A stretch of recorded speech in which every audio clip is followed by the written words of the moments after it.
ஒரு மொழிகளும் எப்படி இருக்க வேண்டும் என்கின்ற வரைமுறை கொண்டு வந்திருந்தார். பேசக்கூடிய மொழி எது, அபிஷியல் லாங்குவேஜ் எது, கம்யூனிகேட்டிவ் லாங்குவேஜ் எது, மத்திய அரசுக்கும் மாநில அரசுக்கும். கொஞ்ச நாள் கழிச்சு லிங்க் லாங்குவேஜாக எது வரும் என்று காங்கிரஸ் 1950 தீர்மானிச்ச ஹிந்தி. அது 1965 ஹிந்தியை திணிக்க ஆரம்பித்து எல்லோரும் ஹிந்தி கற்றுக்கொள்ள வேண்டும் என்று காங்கிரஸ் கட்சி செய்த அடாவடித்தனத்தை மிக அற்புதமாக பராசக்தி படத்தில் போட்டு காட்டியிருக்கிறார். அதனால் பராசக்தி படத்தினுடைய மொத்த குழுவினருக்கும் என்னுடைய மனமார்ந்த வாழ்த்துக்கள். அக்கா சுதா கொங்கரா அவர்களுக்கு, அருமை சகோதரர் சிவ கார்த்திகேயன் அவர்களுக்கு என்னுடைய வாழ்த்துக்கள். தமிழக மக்களுக்கு மறுபடியும் ஒரு முறை இத்தனை ஆண்டுகள் கழித்து காங்கிரஸ் செய்த துரோகத்தை படம் பிடித்து காட்டியதற்கு.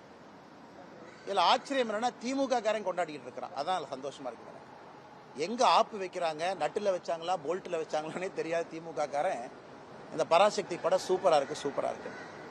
காங்கிரஸ் கட்சி எப்படி மக்கள் 2008 2009 இலங்கையில இனப்படுகொலைக்கு பிறகு மேலேயே வராம துரத்துனாங்களோ, காங்கிரஸோடு யாரெல்லாம் கூட்டணி வைக்கின்றார்களோ 2026 சட்டமன்ற தேர்தலில் பராசக்தி படம் திமுகவினுடைய முரசொலியாக அவர்களை அதே வீழ்த்தும். அதனாலதான் பேரு தீ பரவட்டம்னு அவங்களே வச்சுக்கிட்டாங்க. தீ வச்சிங்கன்னா முதல்ல வீட்டை தானே பிடிக்கும். வீட்டுக்குள்ள தீ வச்சா முதல்ல சொந்த வீட்டை பிடிக்கும், கூரையை பிடிக்கும், அந்த வீட்டுக்காரங்களை சுடும்.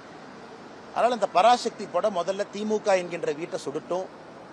காங்கிரஸோடு கூட்டணியில யாரெல்லாம் இருக்கிறாங்களோ உங்க கூரையில தீ பரவட்டும். அதனால தீ பரவட்டும் நல்லா வச்சிருக்கிறாங்க. நான் இதுக்கு இன்னும் ஒரு வாரத்தில் நம்முடைய முதலமைச்சர் இந்த படத்தை பார்த்துட்டு ரிவ்யூ போடுறதுக்காக வெயிட் பண்ணிருக்கேன். நம்முடைய முதலமைச்சர் அவர்கள் வழக்கம் போல படத்தை பார்ப்பாங்க, கூட 4 பேர் உட்கார்ந்து இருப்பாங்க, கட்டி பிடிப்பாரு, முத்தம் கொடுப்பாரு, இதை பார்த்து கண் கலங்கிட்டேன், நெகிழ்ச்சி அடைஞ்சிட்டுன்னு சொல்லுவாரு. அந்த காட்சிக்காக பார்த்துக்கிட்டு இருக்கேன்.